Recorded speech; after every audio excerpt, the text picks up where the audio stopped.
ایک شخص نے ایک امام صاحب کی، ایک مولانا صاحب کی اپنے گھر پہ دعوت کی کہ حضرت آئیے ذرا گھر پہ کھانا کھائیے، دعا بھی کر دیجئے۔ ڈرائنگ روم میں بٹھایا اور کھانے پینے کا انتظام کرنے چلا گیا۔ کھانا وغیرہ کھا کے امام صاحب دعا کر کے چلے گئے۔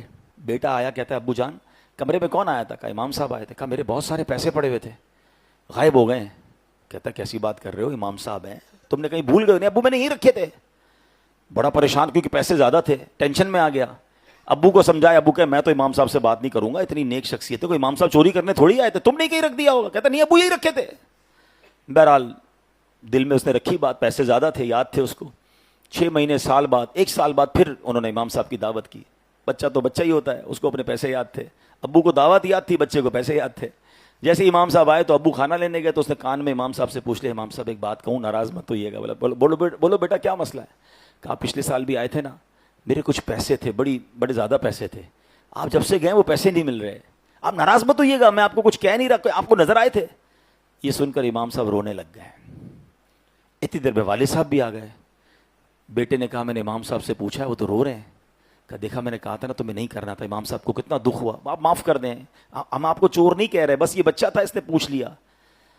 کہتے میں اس لیے نہیں رو رہا کہ اس نے مجھ سے سوال کیا ہے۔ یہ سامنے آپ کی کبٹ کے اندر قرآن پاک ہے، ذرا نکالیے۔ انہوں نے قرآن پاک نکالا، کہا اس کو کھولیے۔ وہ جلدان کے اندر لپٹا ہوا تھا، اس کو کھولا تو سارے پیسے اس کے اندر پڑے تھے۔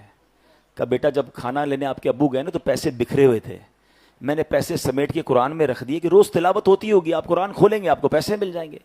میں رو اس لیے رہا ہوں کہ پورا سال ہو گیا ہے آپ کے گھر میں قرآن نہیں کھولا ہے۔ سچ بتاؤ یہ حال نہیں ہے ہمارا؟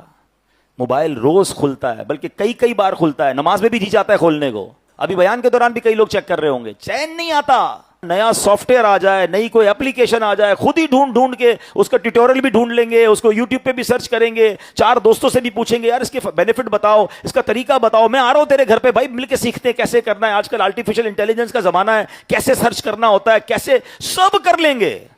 قرآن کے بارے میں یار ابھی تو واقعی مشکل ہے، اب تو کیسے پڑھیں؟ یعنی جس کو نہیں کرنا نا، ایک جملہ یاد کر لیں، امیر علیہ سنت کا بڑا تاریخی جملہ ہے۔ آپ فرماتے ہیں جس کو کرنا ہونا اس کے لیے راستے بہت، جس کو نہ کرنا ہو اس کے لیے بہانے بہت۔ فیصلہ آپ کر لیں۔